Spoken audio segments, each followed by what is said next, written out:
அனைவருக்கும் பொங்கல் தின நல்வாழ்த்துக்கள். இந்த ஆண்டு பொங்கல் தினத்தன்று வழிபட வேண்டிய கோவில்கள் குறித்து இந்த வீடியோவில் பார்க்கலாம். தாராசுரம் ஐராதீஸ்வரர் கோயில் தஞ்சாவூர் மாவட்டம் கும்பகோணத்திலிருந்து சுமார் 4 கிலோமீட்டர் தொலைவில் உள்ளது. தாராசுரம் ஐராதீஸ்வரர் திருக்கோயில் யுனெஸ்கோ அமைப்பில் உலக பாரம்பரிய சின்னமாக அறிவிக்கப்பட்ட ஆலயங்களில் இதுவும் ஒன்று. சிற்பக்கலைக்கு மாபெரும் உதாரணமாக விளங்கும் இந்த ஆலயம் சோழர் கால திருக்கோயில்களில் ஒன்று. 2ஆம் ராஜராஜனால் 12ஆம் நூற்றாண்டில் கட்டப்பட்ட ஆலயம் இது. இந்திரனின் வாகனமாக ஐராவதம் என்ற யானை இத்தல இறைவனை வழங்கி சாப விமோசனம் பெற்றதால் இந்த கோயிலுக்கு ஐராவதேஸ்வரர் கோயில் என்றும் இறைவனுக்கு ஐராவதேஸ்வரர் என்று பெயர் வந்தது. இங்குள்ள யானை காளை சிற்பம் பிரசித்தி பெற்றது.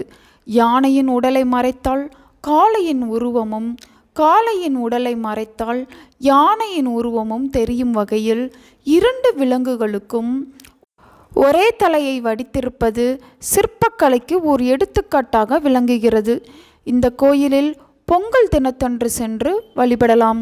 திருவண்ணாமலை அண்ணாமலையார் கோவில். இந்த கோயில் சுமார் 1000 ஆண்டுகளுக்கு முன்பு கட்டப்பட்டது.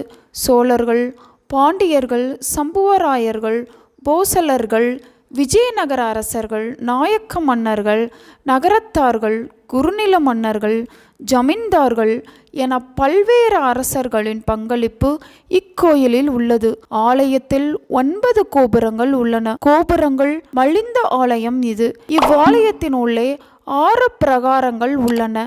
142 சந்நிதிகள், 22 பிள்ளையார்கள், 306 மண்டபங்கள், 1000 தூண்கள் கொண்ட 1000 மண்டபம், அதன் அடியில் பாதாள லிங்கம், அதாவது பாலரமணர் தவம் செய்த இடம், 43 செப்பு சிலைகள், கல்யாண மண்டபம், அண்ணாமலையார் பாத மண்டபம் என அமைந்த ஆலயம் இது. ஆலயத்தின் உள்ளே சிவகங்கை தீர்த்தம், பிரம்ம தீர்த்தம் என்று 2 பெரிய குளங்கள் உள்ளன. கொடிக்கம்பம் அருகே செந்தூர விநாயகர் பிரம்மாண்டமாக காட்சி தருகிறார். பஞ்சலிங்கங்களும் 4 முகம் கொண்ட பிரம்மலிங்கமும் உள்ளன. காலபைரவர் சந்ததியும் உண்டு. இருக்கங்குடி மாரியம்மன் கோயில்.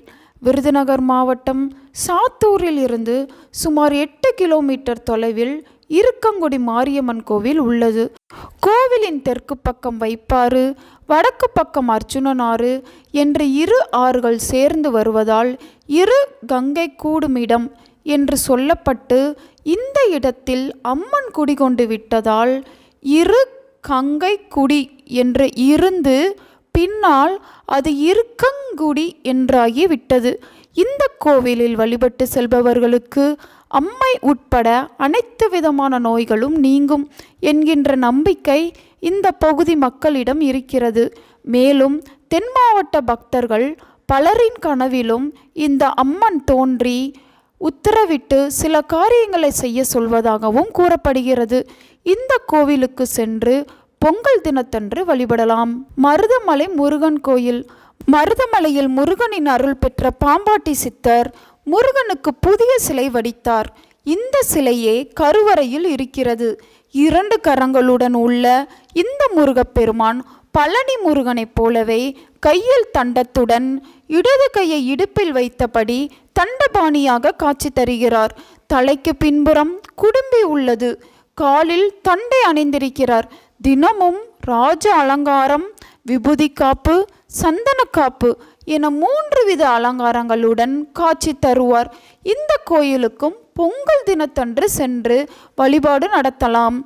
பொங்கல் தினத்தன்று இந்த கோயில்களுக்கு செல்ல வாய்ப்பு இல்லாதவர்கள் அருகில் உள்ள ஏதேனும் ஒரு மாரியம்மன் கோவில் மற்றும் ஊரை காக்கும் ஐயனார் கோவிலுக்கு சென்று வழிபடலாம். உங்கள் நண்பர்களுக்கும் உறவினர்களுக்கும் இந்த வீடியோவை ஷேர் பண்ணுங்க. அவங்களும் இதை பற்றி தெரிஞ்சுக்கிடட்டும். ஆன்மீகம் டிவி தமிழ் சேனலை சப்ஸ்கிரைப் பண்ணுங்க.